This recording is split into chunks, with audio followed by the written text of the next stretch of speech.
د الله شان ته ګوره خپل زوی پې راپاسې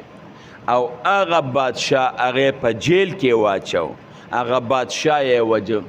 چې بادشاه ته پته ولګېده چې زوی خو رانه بادشاهي واغېشته او دی خو زه په جیل کې واچولم ما وجني نو دا بادشاه یې دا زوی یې داسې یو پوچې ټیک غونتی نو د دې جینکو مینکو شوقي و نو هغه په یو بوتل کې خطرناک زهر دی بادشاه واچول او په هغې باندې د پاسه ولیکل دواء مفید لقوة الباه دا دوا چې کوم دی د مردانه طاقت دپاره ډېره زیاته دا قوي ده پته ورته ولګېده چې زوی کې خو مو دا مرض شته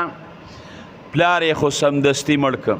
زوی بادشاه شو زوی د پلار سامان کته را کته چې بوتل یې ومونته او په هغې باندې دا لیکل ومونتل چې طاقت دپاره خو دا ده دا خو بوډا ځواني